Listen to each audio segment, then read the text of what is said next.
you guys joining us. Finally wrapping up the Suns preseason. Very exciting for all of us that we finally got some Suns basketball. It was just preseason, but it was really nice. My name is Tim Tompkins, of course, joined as always by Mr. Greg Esposito. Ahoy, hoy. And Mr. Dave King, managing editor of Bright Side of the Sun. You're not gonna vary your ahoy hoy at all, Greg. You're just doing that from now on every time. Well, somebody said I was stealing somebody else's bit by saying hello in different languages, so I'm sticking with ahoy. True.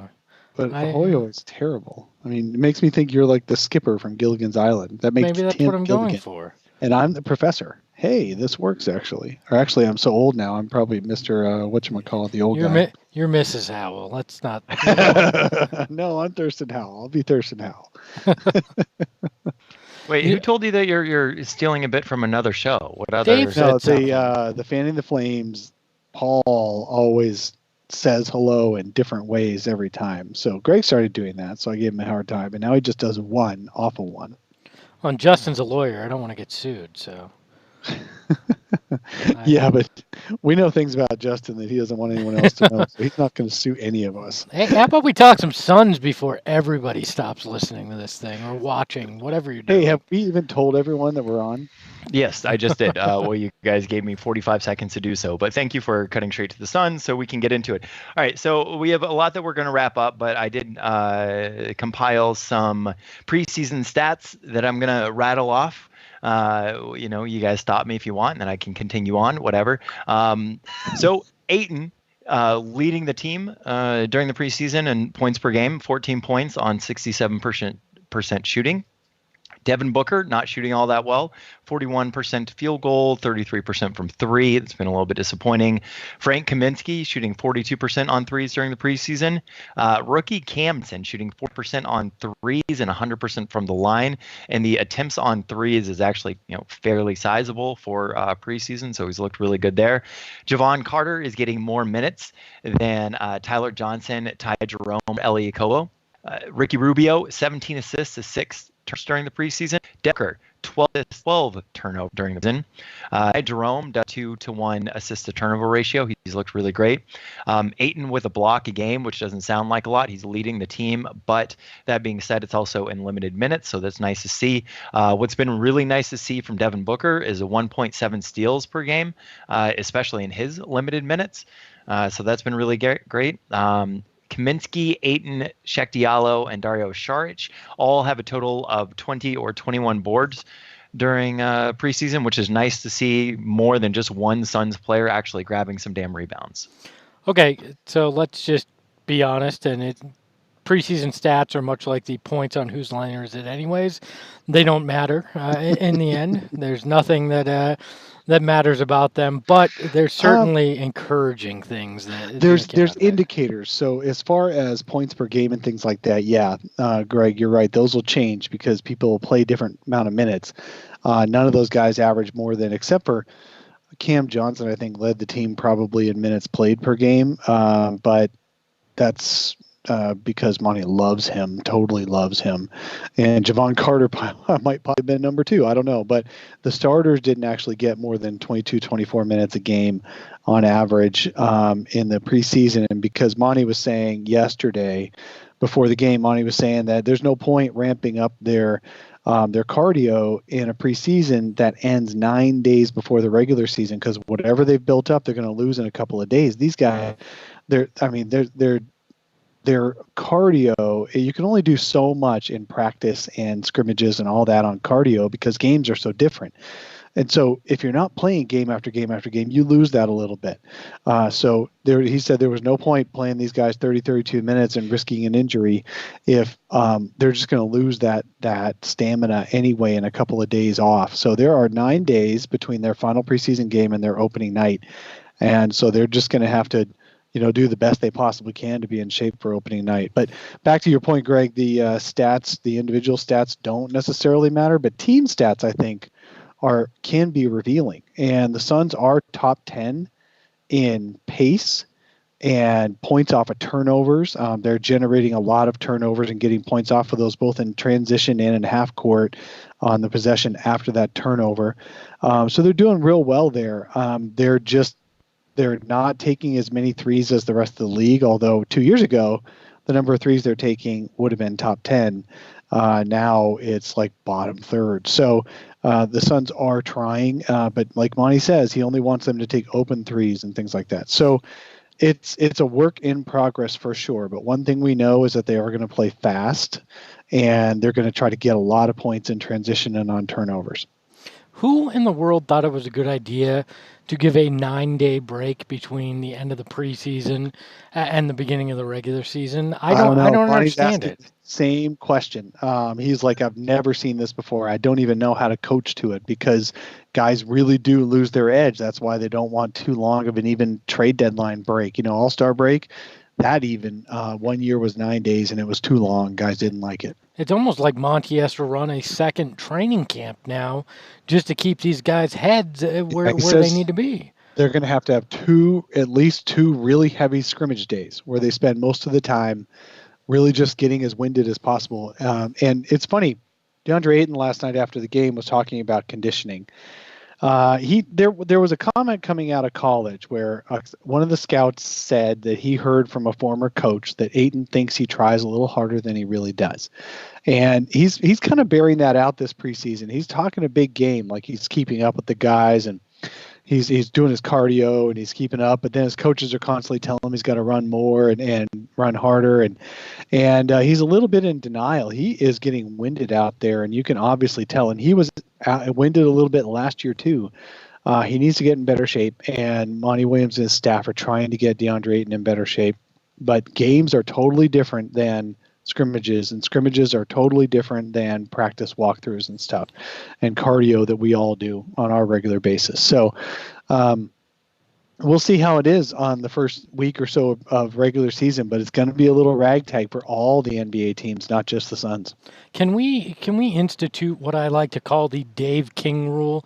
And can we, when DeAndre Ayton speaks, just kind of acknowledge that he's talking, but don't really listen, because he contradicts himself. He just says things. People get so upset over it, and I'm like, just he's not. He's a 20-year-old kid. Just back off of it and accept that he's going to say some crazy things. 21. I'm sorry.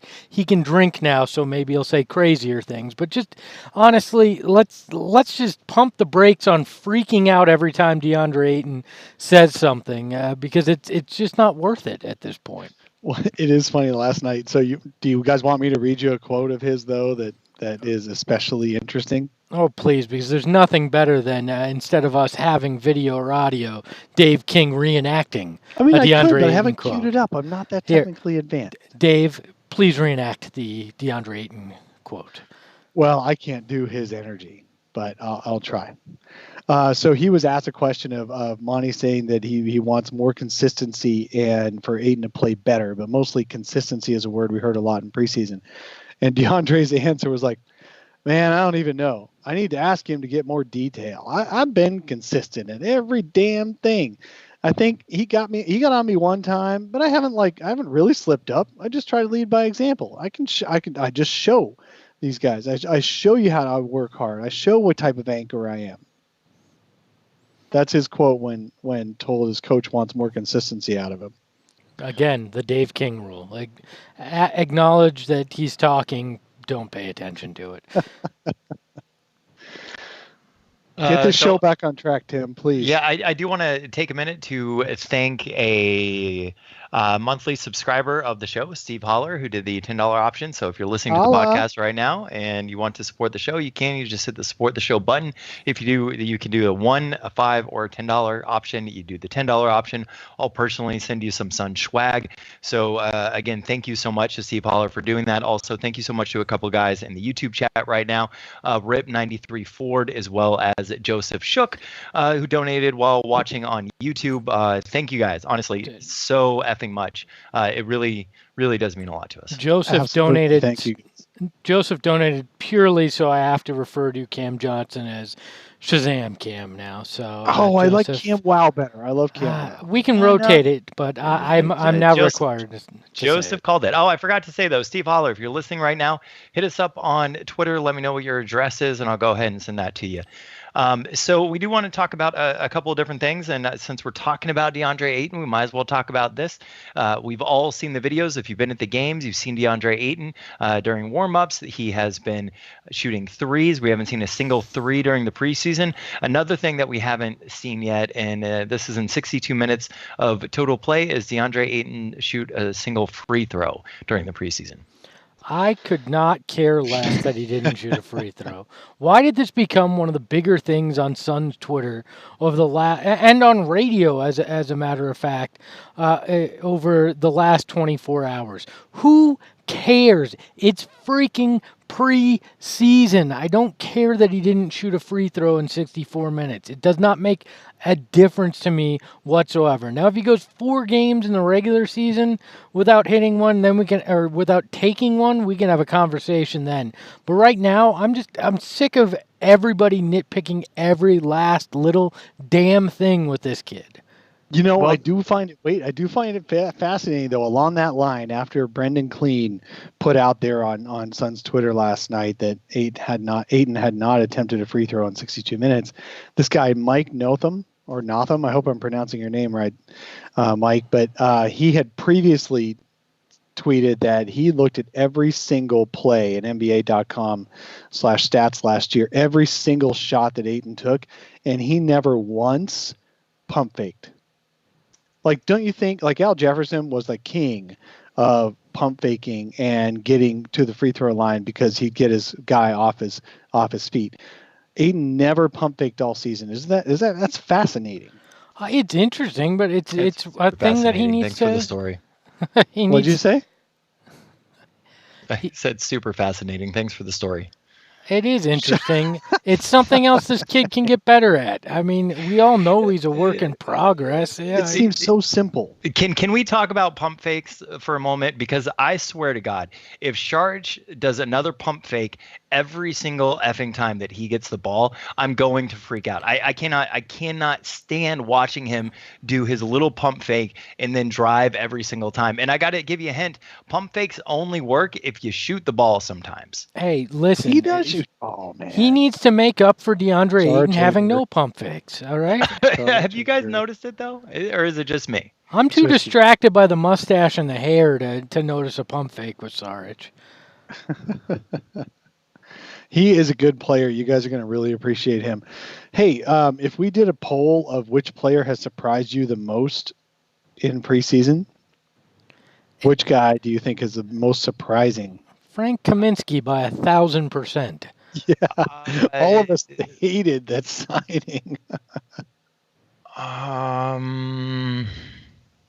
Probably Javon Carter, although I think Kaminsky's been pretty surprising too, but I think that I didn't realize how excellent of a defender, on-ball defender, Carter is.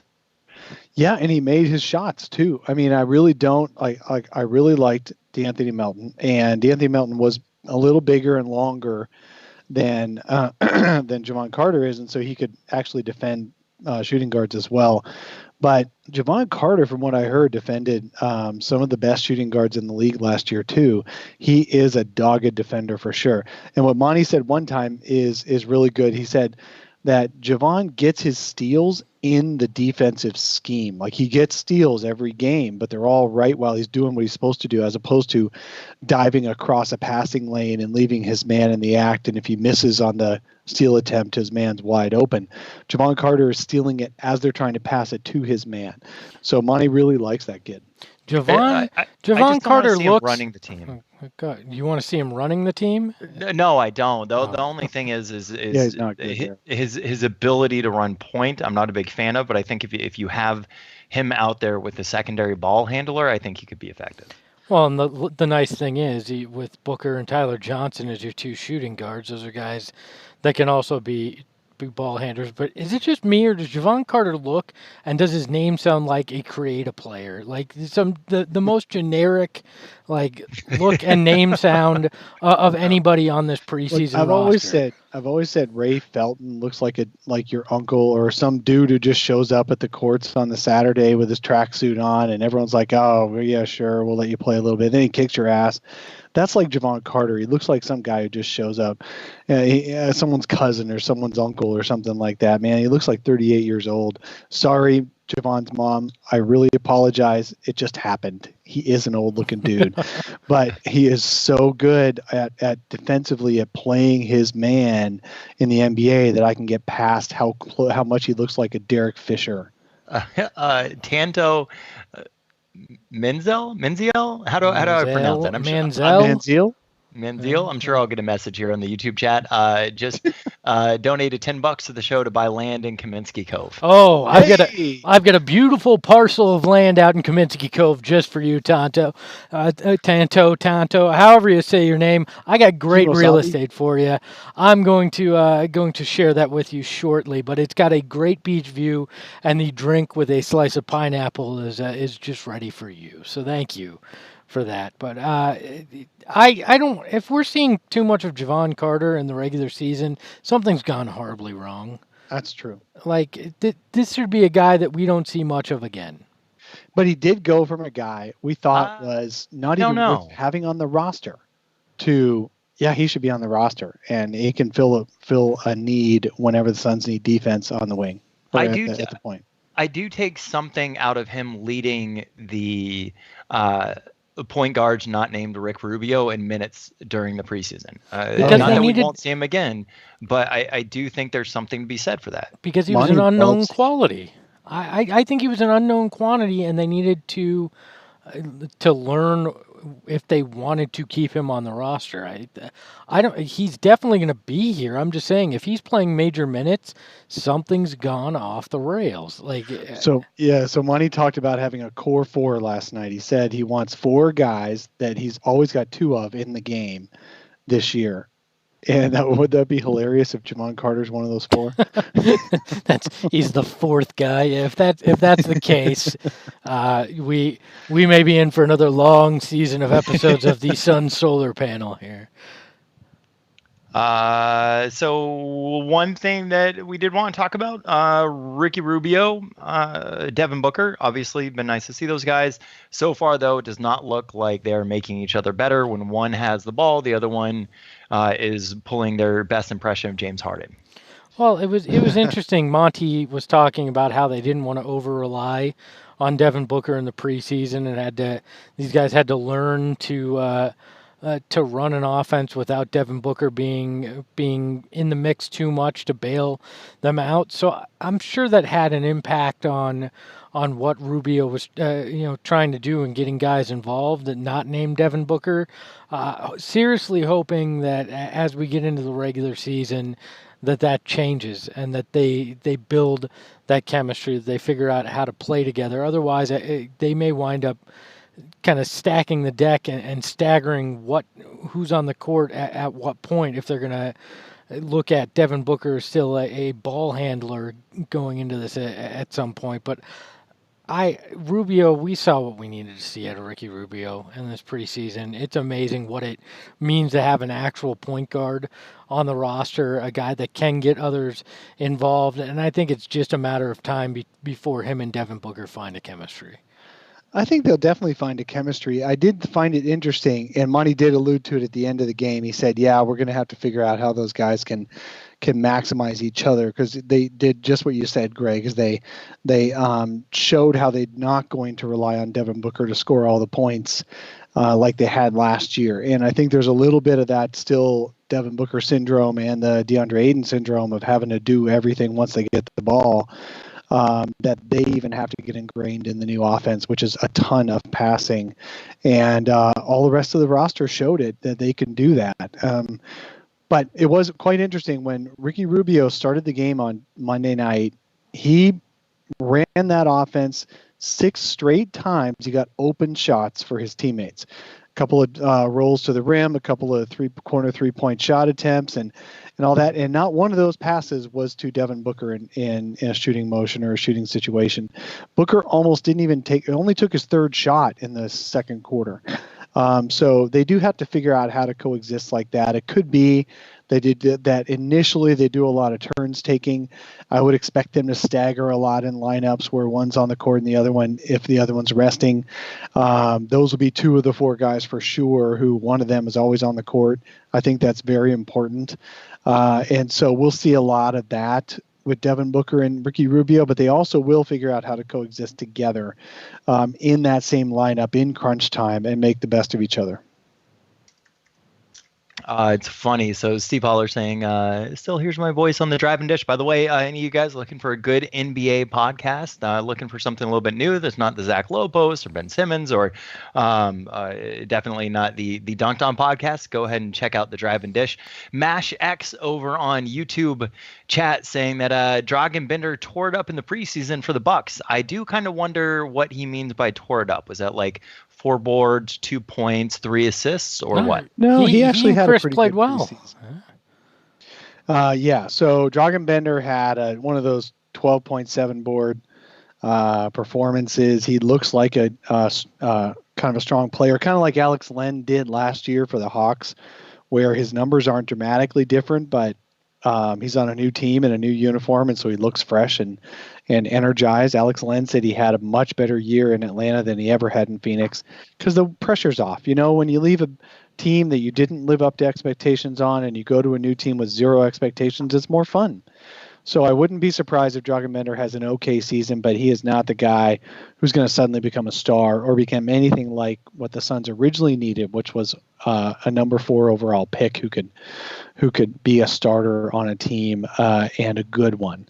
So but he can be a rotation player, just like Alex Len's a rotation player. That's kind of the analogy I'm making. Well, it's just like we saw that with Robin Lopez years ago. The pressure here was immense, yep. And then he left, and he's had a successful career. I mean, he hasn't been a great center, but he's had a successful career. He's been around the league. I think Marquise Chris is in a similar situation in Golden State. Started a handful of preseason games, and it's simply they don't have the pressure that was saddled they were saddled with here, being high draft picks. So yeah, of course. I was always more on Bender Island than Chris Cave. I mean, there's Marquise Chris.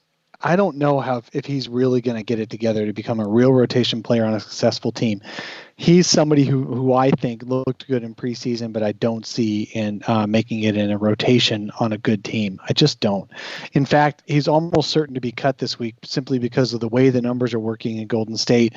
They're absolutely not allowed to keep him unless they cut another player. And their only other player they can cut to save money, and the other player has to be a non-guaranteed. The only other guy they can cut is Alfonso McKinney, and that's their starting small forward this year because they're not as deep as they used to be. So they're really starting Alfonso McKinney. That's the only dude. If they keep Chris, they have to get rid of him. Or they have to make a trade with somebody. Well, and to segue into a player that we are all hoping, and so far pretty delighted to see the change of scenery has done him well. Frank Kaminsky, I think he's all getting our preseason MVP award. Yeah. He's getting my regular season MVP. That's how psyched I am. Just giving it to him right now because, as I said, you shouldn't overreact about the negatives with DeAndre-Ayton in preseason, but you're damn right I'm going to overreact to the positives with Frank Kaminsky because he looked stellar. Passing, shooting, looking like the goofiest tall white guy I've ever seen. He succeeded in every category beyond my wildest expectations. He just went out there and he played within his game, right? He didn't try too much. He didn't try to get too crazy. He just went out there and showed that he is a guy that has talent still. And I think he's another guy very much like we were talking about that was saddled with expectations in Charlotte and comes here and can just be and that's a good thing for him. Oh, absolutely. When I talked to him preseason, he was excited about a chance to have a fresh start. Exactly what you just said, Greg, that on a fresh team and a fresh start and all that, he was really looking forward to playing with the Suns. And he really liked the way Monty described what his role was going to be.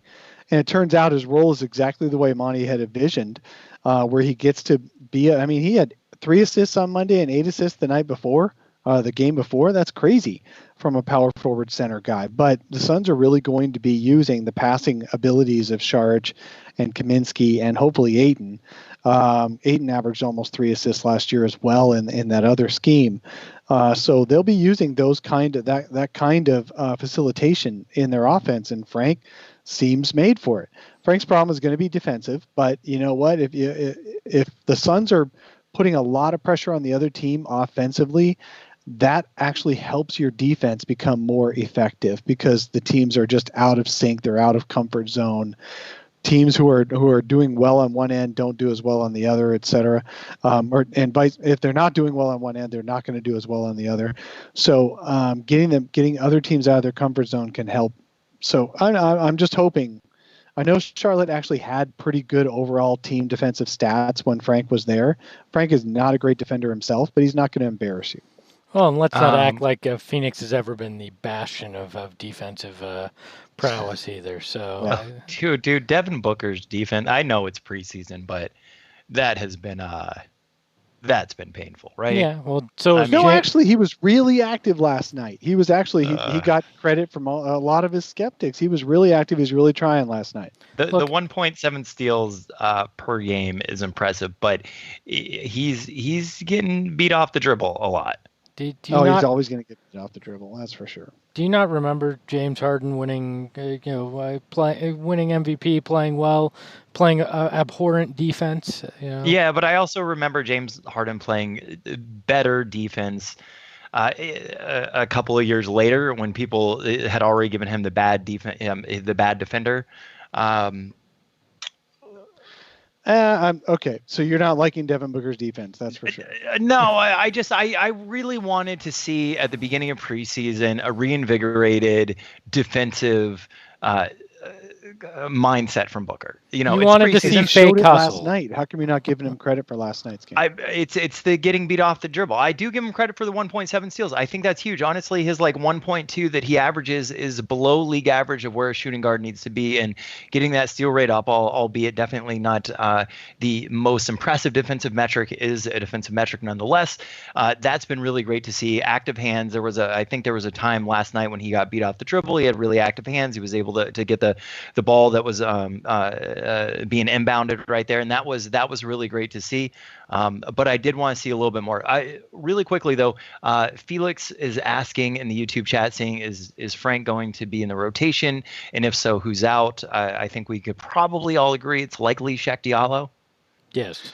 Yeah. Monty has said he wanted to go 10 deep on his rotation. 100%. There's no way he's just going to stop at 10 players. But what he's doing is he's going to be looking for a consistent 10. Then he's going to have other players that come in depending on the matchups and the foul troubles and all that stuff. Frank is definitely among that 10. And it's just a matter of whether the rookies both play in any one game, whether Javon Carter gets some time in, whether they go 11, 12, 13 deep in a game. But this is the first time in years the Suns have had a good rotation of all worthy players, and it'll be nice to see. But I definitely think Frank gets minutes every single night, at least 15 minutes. I think he more than earned it in the preseason for sure, and as long as he is adding value out there, I think he's definitely going to get those minutes. It doesn't have to be the same thing every night, even if his shot's not falling, but he's passing well. I still think he's gonna wind up getting minutes out there. I almost think that Frank could end up challenging for the starting power forward position before too long in the season if he keeps playing this way. You're not a big fan of Dario Saric. You're making that clear. Dave, was it you that did the research about, and it may not have been, but about the slow starts for Dario Saric? Yeah, and that he's always shot around 30% the first month, and then he's up to the 50% and the 40% on threes and all that, but for the rest of the year. Yeah, so he may be experiencing that as well. But Saric, Saric is one of the best net positive guys. I'm looking at NBA.com right now. He's almost a +4 when he's been on the court his 3 games this preseason in 22 minutes a game. And the only people who had a better plus rating than he are Tyler Johnson, which is interesting, Javon Carter, and Ty Jerome, who we were all very impressed with. And yet Dario Saric has not been impressive to people statistically, but I think he's been better than we give him credit for. Do you remember a time leaving preseason where you felt this optimistic about so many elements of the Suns and their roster? Because I can't remember it outside of maybe that 09-10 year, and even then we were skeptical going into that season. We were all skeptical going into 9-10 because of replacing Shaquille O'Neal as clunky as he was in that offense. He was an all-star that year, and replacing him with a dude, Channing Frye, who was buried on the end of Portland's bench. Yeah. So we were skeptical going into that, but you still had, some really good players, and it was just a matter of where the 8th seed or 3rd seed kind of thing. But you're right. This is probably the first time since then, because we didn't go into 13-14 very excited. No, I remember. I did go into 14-15 fairly positive about how things were going to go. I remember telling John Bloom before that 13-14 season, he's like, "Man, you got to bet the over on this. I would bet a house payment on the over." I said, "This is a 16-win team. This team was designed to lose." And I think 19 was the number that year. Yeah. And to this day, John gives me a hard time. I don't know if he actually would have. One time he gets it right. Yeah, Mr. Positivity. The one time I put the fire out for him, and he never has let me live it down. So. I remember watching those games during the 13-14 season, literally having a discussion with some Phoenix Suns ticket holders, just being like, what the F are the Suns doing? Like, it was just what was on the court didn't make sense. But we do got to get out of here soon. So 2 quick points. Cam Johnson shooting 45% from 3. Has looked incredible, I think. Ty Jerome has looked really good as well. Obviously going to get rotation minutes, yeah? Definitely. Both of them at least to start, and then we'll see if either of them kind of fall back to earth once regular season minutes come, but they definitely have earned their time in the rotation to start the season. What's really interesting is that in prior years, the Suns would go into this time of year with 3 or 4 Jalen LeCues. Right? Totally underdeveloped, 19-year-olds, great potential, but no real skills developed, and be given rotation spots. Now Jalen is lucky if he's ever going to get on the floor, and it's totally okay because you don't need him to be really good this year. Whereas Cam Johnson and Ty Jerome have come in ready, just like the Suns thought they would, and they look very ready to play. Absolutely. Agreed. By the way, one last thing. You mentioned Dunked On earlier, Tim. When you're out here in Phoenix, I think we need to get together and reenact that photo that they have out on a basketball court. No. Every time I see them tweet that damn photo, I just want to be like, "Can you guys please?" Yeah. But if we did it trolling them, I think we get a lot of people that enjoyed it. That's all I'm saying. Yeah, I actually am. I'm all about it. I don't know that I can afford those same jeans that they're wearing. I can certainly tuck a polo into mine like that, though. It's like I think it was E-Rex on the chat said we look like IRS agents. If you think we look like IRS agents, go check that photo out. Yeah. Just like holy hell! Have you guys hooped a single day in your life? Why do you go out there and take a picture like that? It doesn't make sense. I don't get it. Because they know basketball, all right? So sorry if you haven't seen this photo, just Google it and you'll get all these bad jokes. But maybe we'll reenact that. Yeah, we'll figure it out. So all right, guys, it was a lot of fun seeing preseason, a lot of fun podcasting. We don't have 9 days, or we have 9 days until a game. Are we gonna do an episode this Saturday or no? Yeah, yes, we're gonna do a big, huge group episode. We're going to have other podcasters on. We're going to make our season predictions. It's going to be glorious. Saturday morning, 7 a.m. Arizona time. Be ready. By the way, shout out to my man Flex, who used to call in the post-game show when I was hosting and is in the chat right now. Always good to hear from you, man. Flex. All right, and to that point, we will see you guys later. Thank you so much. We'll be back Saturday morning, 7 a.m. for a Megapod episode to start off the Suns regular season.